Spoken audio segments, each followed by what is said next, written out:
Hey everybody, it's Rich Tola. Thanks for tuning in to Tola Talks on Thursday, March 26th, 2015. It's also Throwback Thursday, so we're bringing you back to 1999. We're going to party like it's 1999. Well, before we get to that, a quick celebrity shout out and a Get Your Shit Together award. Not for the celebrity, but check this out. Cate Blanchett, Hollywood royalty, star of Cinderella. By the way, great film. Go check out my review, March 16th, Monday. Reviewed it, gave it 2.5 thumbs. Excellent, excellent film. Take the family, guys. Well, anyway, she's being interviewed by an Australian reporter, a jackass who needs to get his shit together. He gets the award today. So he asks her a question. He says, quote, "Serious question. How were you able to get that cat to do what you wanted to do on a leash? Because I tried to put my girlfriend's cat on a leash and it just never works for me." What kind of question? First of all, she responds. She says, "That's your question? That's your fucking question?" I mean, Kate, way to go. Way to just call this guy on the mat. And she goes, "Nice to meet you," blows out. I mean, got to get your shit together, people. If you get a chance to interview Cate Blanchett, you don't ask a stupid question like that. What a jackass, got to get his shit together. On that note, let's go over to the only story of the day, going around the globe for the latest news. But really, there's only one news story that leaves us all speechless. Lufthansa is left speechless, right? German wings, the aircraft. You guys saw this. It crashed into the Alps, killed 150 people. They didn't know why. Well, they found out why. Sad story. The co-pilot took over when the pilot left the cockpit, perhaps to go to the bathroom, not sure. And he basically just crashed the plane.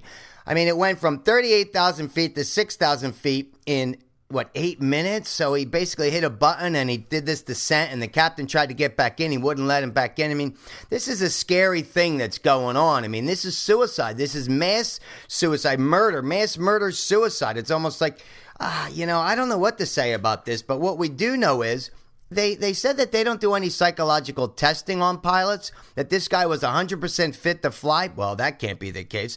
But he did interrupt his training for several months and then completed it. So to me, that's a red flag, right? If someone's not going right through with the program, it's like a Navy SEAL who stops and takes a few months off. It's like, I don't know. I would have checked into that. I'm not sure why, but he said he only had 100 hours to fly this plane. So clearly the wrong co-pilot. You don't know that till after the fact, but our thoughts and prayers go out to the families of the victims. This is sad stuff, people, and unfortunately they have to helicopter into this area in the Alps. This is sad stuff. Crazy, man. That just shows you how crazy the world can be. On that note, let's go over to 1999. 1999 was, I don't want to compare it to this year, but we're talking about one of the most pivotal years for stocks for sure. I mean, the Dow Jones closed at 11,497. It was up 25% for the year. NASDAQ, talk about what closed at 4,069, up 86% for the year. I mean, the numbers were crazy. Things were just running. That decade, Bill Clinton, we knew about Monica Lewinsky. Go check out my show on her. Yahoo and AOL was added to the S&P 500, but it was the most spectacular bull market really of all time on record, but it all came crashing down a few months later. Let's talk about that, because in 1999, I started a company called theaskingprice.com. I was one of these internet high flyers, started the company, put up all my money, raised a lot of money, and we were in the throes of doing a deal with the Trump organization. So here I am trying to sign a deal with Donald Trump that will give us the General Motors building at Trump International Plaza, this beautiful 50-story glass and marble. Everybody knows the GM building, right? Well, we were going to list the net 52 net leased units of that, launch our site, which we went on to have 1,000 listings throughout the world. Basically, this site was all about disintermediating the real estate broker. Commercial properties you could buy and sell directly. That was going on in the late 90s. Amazon came to bear, right?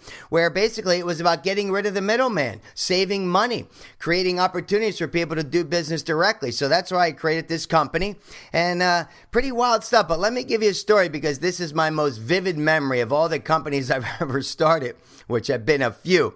So here I am, 2 months negotiating a deal. Now we get to December 31st, 1999, which is now Y2K, right? By the way, chapter 40 of my memoir, titled Y2K, talks all about it. It was considered the electronical equivalent of El Nino. Everybody thought the computers were going to crash. Every company, government functions, everybody out there, financial, they were petrified that everything's going to come crashing down. So they were all trying to get things ready for this storm, which, by the way, turned out to be a dud. Nothing really happened, but here I am doing a deal. At 4 o'clock, the phone rings, his attorney, and says, "Hey, Rich, Donald just signed the agreement. He's leaving. He's going away for a couple of weeks. If you don't get here by end of day, which is 5 o'clock, the contract's null and void." And I'm like, holy shit. Well, I'm 2 miles away on the Upper East Side, 81st and 1st. He's at 59th and 5th. I'm like, okay, put the suit on, put the shoes on. There's no way I'm going to Trump's office without a suit.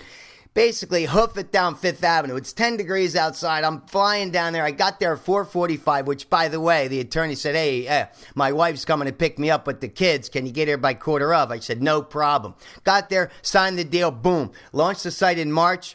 Little did I know, which was exactly 15 years ago, everything would come crashing down. Within 6 months, we lost everything. Yeah, it was worth $10 million at that point, but guess what?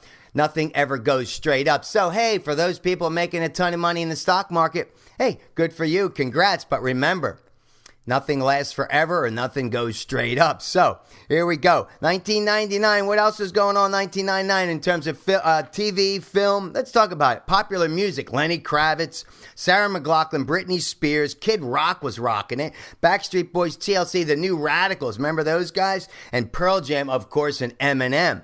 Popular TV. Beverly Hills 90210. X-Files ER with George Clooney was killing it. Friends. Ally McBeal. Love that. Sex and the City. We talked about Sarah Jessica Parker, 50 years old yesterday. Who Wants to Be a Millionaire? And Will and Grace.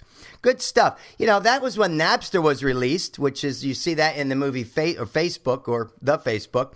And MySpace officially launched. They were a virtual storage company, a lot different than when they launched again in 2003.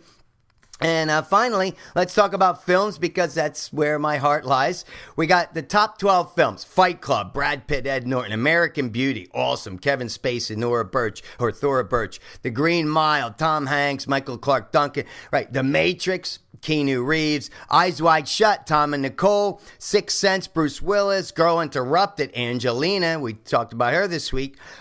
Thomas Crown Affair, really good film. Pierce Brosnan, Rene Russo. Virgin Suicides, right? Sofia Coppola directed that. Blair Witch Project was made for $3,000, right? Knocked the socks off of everybody. Boys Don't Cry with Hilary Swank. And one of my favorite films of all time, Magnolia. Tom Cruise, probably one of his best work ever. Loved it. And what did win the award that year? Remember, the film came out in 1998, was Shakespeare in Love. Hey, 1999, what an amazing year. Just take heed, folks. On that note, I'm Rich Tola, and remember, dreams do come true. But hey, what do I know?